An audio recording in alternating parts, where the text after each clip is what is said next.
బంగాళాఖాతంలో మరొకసారి అల్పపీడనం ఏర్పడిందని, ఈ అల్పపీడనం కారణంగా మరొకసారి రెండు తెలుగు రాష్ట్రాల్లోనూ కూడా అక్కడక్కడ కూడా తేలికపాటి వర్షాలు, అక్కడక్కడ కూడా మనకు భారీ వర్షాలు కురిసే అవకాశం ఉందని వాతావరణ శాఖ అయితే సూచిస్తుంది. ఆ వివరాలన్నీ కూడా మనం వీడియో ద్వారా తెలుసుకుందాం. వీడియోను లైక్ చేయండి, షేర్ చేయండి. ఇలాంటి మరెన్నో వీడియోల కోసం మన ఛానల్ని సబ్స్క్రైబ్ చేసుకోండి.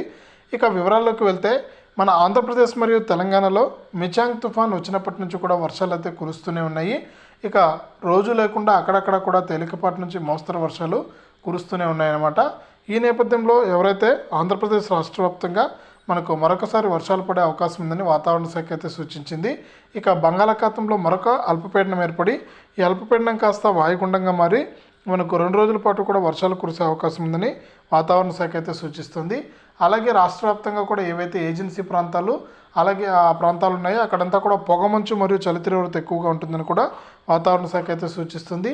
ఏది ఏమైనా కూడా ఏపీలో అయితే రైతులకైతే తీవ్ర నష్టాన్ని అయితే మిగిల్చింది మనకు వాతావరణం. వర్షాల వల్ల చాలా రైతులు అయితే ఇబ్బంది పడడం జరిగింది. ఇక మిచాంగ్ తుఫాన్ వచ్చినప్పటి నుంచి కూడా రైతులు అయితే వెలువల్లాడిపోతున్నారు. ఎక్కడ చూసినా కూడా అపార నష్టం అయితే మిగిల్చిందనమాట. ఇక మరొకసారి బంగాళాఖాతంలో ఏర్పడి వాయుగుండం అనేది ఏర్పడి మరొకసారి వర్షాలు పడే అవకాశం ఉందని వాతావరణ శాఖ అయితే చెబుతుంది. ఇది ఆంధ్రప్రదేశ్కి సంబంధించి. ఇక తెలంగాణ విషయానికి వస్తే, తెలంగాణలో కూడా మనకి ఇదే పరిస్థితి అయితే ఉంది.